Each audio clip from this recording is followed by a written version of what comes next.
Hello दोस्तों, नमस्कार। SM किसी चैनल में मैं आप सभी लोगों का दिल से बहुत बहुत स्वागत करता हूं। अगर आपने पहली बार विजिट किया जरूर चैनल को सब्सक्राइब कर लेना। फ्री स्टॉक मार्केट क्लासेस इस चैनल को भी चाहो तो फॉलो कर सकते हो, सब्सक्राइब कर सकते हो। यहाँ पर भी बेल आइकन को हिट करके ऑल जरूर सिलेक्ट करके रख लेना। इस चैनल का लिंक ऊपर आई बटन पर नीचे डिस्क्रिप्शन में मिल जाएगा। सो चलिए इस वीडियो को स्टार्ट कर लेते हैं। सो ठीक है दोस्तों, अभी हम लोग आ चुके हैं बिल्कुल हमारे नॉर्मल स्क्रीन के ऊपर। एंड बहुत सारे लोगों के कमेंट सेक्शन में रिक्वेस्ट भी आए थे, सर रेलवे स्टॉक से रिलेटेड एक पूरा वीडियो ज़रूर बना दीजिए। अलग अलग टाइप के जितने भी आपके कमेंट्स थे, ठीक है, सारे आपके डाउट इसी वीडियो में यहाँ पे कवर करने की यहाँ पे मैं कोशिश करने वाला हूँ। ठीक है, जैसे कि अगर मैं बात करूँ तो अभी तेज़ी क्यों नहीं आ रही है, ठीक है, आगे क्या करना चाहिए, क्या करना चाहिए भाई, एक यहाँ पे कोई रिकमेंडेशन आपको नहीं मिलेगा। एग्जैक्टली रेलवे स्टॉक्स में क्या चल रहा है, ठीक है, बिजनेस ओरिएंटेड एक्चुअल जो पॉइंट्स रहते हैं, आपको पता है बोरिंग टाइप की चीज़ें, वही मैं आपके सामने यहाँ पे रखने वाला हूँ। ठीक है, तो एक एक चीज़ों को यहाँ पे हम लोग ट्रिगर आउट करने वाले। तो स्टार्ट करेंगे सबसे पहले। तो आपको पता ही है कि यहाँ पे ज़्यादा सवाल इसीलिए पूछे जा रहे हैं क्योंकि लगातार हम लोग को रेलवे स्टॉक में धीमे धीमे ही सही क्यों ना हो गिरावट देखने को यहाँ पे मिल रही है। तो क्या इसका अर्थ है कि कोई बुरी बात हुई है? बिल्कुल भी नहीं। मार्केट में तेज़ी है, मंदी है, चलता रहता है, हमेशा चलता रहता है, प्रोवाइडेड हाँ गिरावट एकदम सीरियसली किसी नेगेटिव न्यूज़ के चलते नहीं होना चाहिए, जैसे कि पेटीएम में हुआ, जी एंटरटेनमेंट में हो रहा है। ठीक है, तो ऐसे इसमें अगर उस चीज़ के चलते गिरावट होती है तो भाई कॉशियस होना चाहिए। सो एक एक चीज़ को हम लोग अभी पकड़ेंगे। तो आप देख सकते हैं आज के दिन भी देखिए लाल निशान देखने को मिल रहा है। ऐसी कोई बात नहीं कि बहुत बड़ी गिरावट है, 10%, 50%, नॉर्मल 2-3%, 4% की गिरावट, 3.5% की गिरावट हम लोग को देखने को यहाँ पे मिल रही है। एंड खास करके हम लोग तो कुछ 4-5 कंपनीज़ को ही यहाँ पे स्टडी करते हैं, जैसे कि RVNL। सो ये आज के दिन 2-2.5% गिरा है, बट हाँ हम कह सकते हैं 5 दिन के इसमें, महीने भर के इसमें 10% रफली तो हम लोग को डाउन देखने को मिल रहा है। 10% की गिरावट चलो डिसेंट गिरावट रहती है। सिमिलर वे और अगर हम लोग दूसरे IRFC की अगर हम बात करेंगे तो टॉप से ये भी कंपनी हम लोग को अच्छी खासी डाउन ही देखने को मिल रही है। यहाँ पे आप देख सकते हो 10-12% की गिरावट शायद से यहाँ पे भी देखने को मिल जाएगी। सिमिलर वे इरकॉन इंटरनेशनल में भी आज के दिन गिरावट रही। टॉप से कैलकुलेट करेंगे तो यहाँ पे भी ठीक ठाक 280 से स्टॉक 230 तक आते हुए देखने को मिला, इनफैक्ट उससे भी नीचे है। रेलटेल की बात करेंगे तो ये 450, 460 तक गया था, अभी तो ऑलमोस्ट 376 तक अभी हम लोग को आते हुए देखने को मिल चुका है। मतलब अच्छी खासी पिटाई हम लोग को कुछ स्टॉक के होते हुए देखने को मिल चुकी है। एंड IRCTC भी हम लोग को डाउन देखने को यहाँ पे मिल रहा है। एंड बाकी भी अगर आपके पास कोई रेलवे स्टॉक होगा तो उनकी भी अच्छी खासी क्लास फिलहाल तो हम लोग को बाजार में देखने को यहाँ पे मिल रही है। बट शुरुआत करेंगे सबसे पहले कि भाई ये गिर क्यों रहे हैं। यही तो सबसे मेजर चीज़ है जो कि आप लोगों ने आइडेंटिफाई करनी यहाँ पे होती है। ठीक है, इसी में तो शेयर मार्केट रहता है। तो गिर क्यों रहे हैं, मतलब आइडेंटिफाई करो, क्या कोई इंटरनल इशू है कि एक्सटर्नल इशू है। ठीक है, इंटरनल इशू मतलब क्या कि कोई इंडिविजुअल कंपनी में कोई गड़बड़ी है क्या। तो दोस्तों इस सवाल का जवाब एकदम आसान है, NO, नो।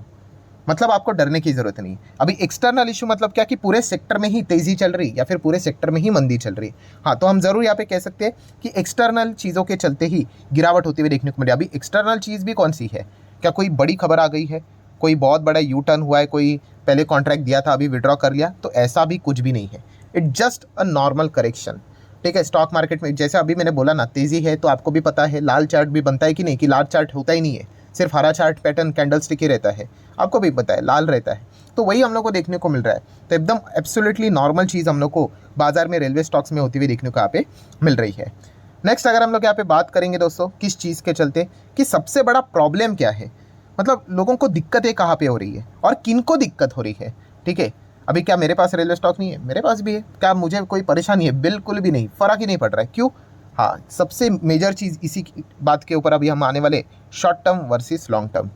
ठीक है, इसमें भी दो चीज़ें हैं। अगर आपके पास रेलवे स्टॉक बहुत पुराने समय से थे, मतलब आप लॉन्ग टर्म इन्वेस्टर हो, ठीक है, तो फिर आपको कोई फ़र्क नहीं पड़ेगा, बिकॉज आप शानदार रिटर्न्स पे बैठे हुए होंगे। क्योंकि लॉन्ग टर्म वालों ने तो छप्पर फाड़ के पैसा कमाया। छप्पर फाड़ना भी बहुत छोटा शब्द हो गया भाई, इतना पैसा छापा है।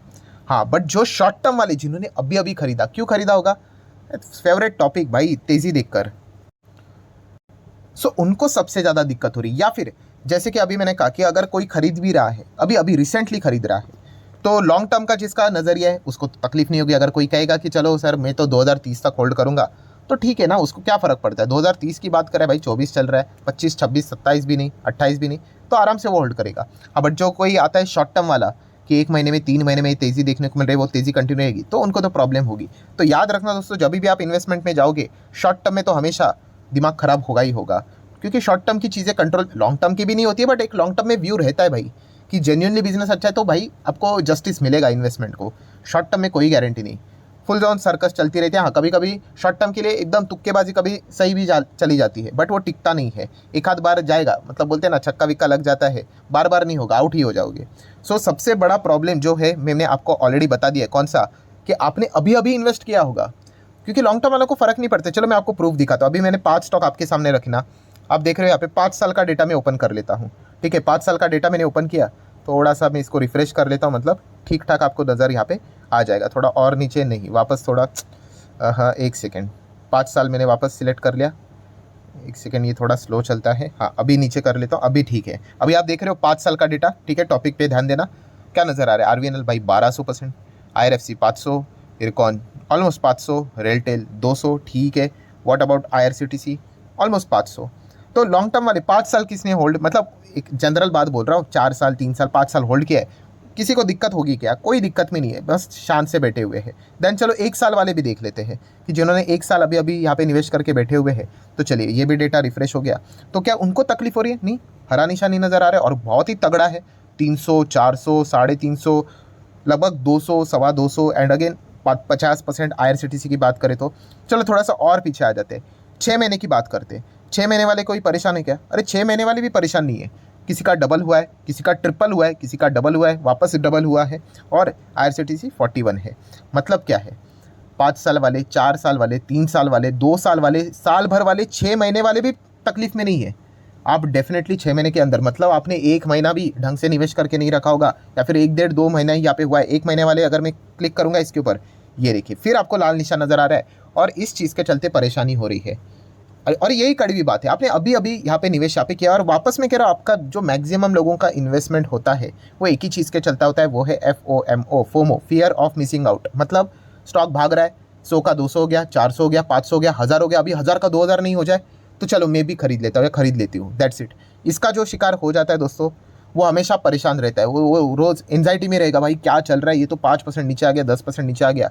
सो अगेन कह रहा हूँ भाई कि आप शॉर्ट टर्म वाले रहोगे तो ये आपको प्रॉब्लम होगी, आप रैंडमली बाइंग करोगे तो आपको ये प्रॉब्लम होगी। लॉन्ग टर्म वालों को कोई फर्क नहीं पड़ता है, वो लिटरली कहेंगे ये तो टाइम पास वाला वीडियो है। ठीक है, क्योंकि उनको भी पता है कि भाई ठीक है यार, शेयर मार्केट तेजी मंदी रहती है। आज 5 साल में जिनके जो रिटर्न्स बन रहे हैं वो थोड़ी ना ऐसे ही बन रहे। 2.5 साल वो नील रिटर्न्स पे बैठे हुए थे, जीरो, इनफैक्ट माइनस में भी थे कुछ कंपनियां, उसमें भी 40-50% का क्रैश था। ठीक है, ये सब झेला उन्होंने, तभी जाके वो उनको क्लैरिफिकेशन मिला है। कौन सा, ये जो आप दिखते हो ना ये रिटर्न्स वाले, भाई वो डिजर्व करते हैं ये रिटर्न्स। लिटरली ऐसे ऐसे दिन देखे उन्होंने कि वो डिजर्व करते हैं, और मार्केट ऐसे लोगों को इस प्रकार के रिटर्न्स देता है। जो अभी अभी आएगा भाई उसका रगड़म पट्टी होगा मार्केट में। और ऐसी बात नहीं कि आपको रिटर्न्स नहीं मिलेगी, आपको भी मिल सकते हैं, बट हाँ, इन्होंने जैसा लंबी पारी खेली वैसे आपको भी खेलनी पड़ेगी। मैं ये नहीं कह रहा हूँ कि आप खेलो करके, वो आपकी मर्जी। ठीक है, बट आप इनको पूछो, किसको 1200 या फिर 500, 400 जिनको भी मिले, किसको 3 दिन में मिले हैं, किसको 1 हफ्ते में मिले, किसको 3 हफ्ते में मिले, किसी को भी नहीं, सबको लंबा खेलना पड़ा है। तो इस फैक्ट को एक्सेप्ट कीजिए, वरना लिटरली टाइम पास होता रहेगा आपको। ठीक है, कि क्या हो रहा है करके, कुछ नहीं हो रहा है भाई, इतनी तेज़ी थी तो रुकेगा ही थोड़ा बहुत स्टॉक। ठीक है, मैं जैसे अभी मैंने आपको कहा कि भाई हरा चार्ट पैटर्न है तो लाल चार्ट पैटर्न भी रहता है। गिरावट के पीछे का रीज़न कोई भी सीरियसली यहाँ पे नहीं है, ये भी पॉइंट पता होना चाहिए। एंड फिर भी अगर सर तेज़ी क्यों नहीं हो रही है, देखिए तेज़ी होने के लिए मैं एकदम कड़वी बात पहले भी बोल चुका हूँ, इसमें आप और हम सब आ गए। भाई आपके और मेरे से मार्केट नहीं चलता है, आप और मैं कितने शेयर्स खरीदेंगे खरीद के।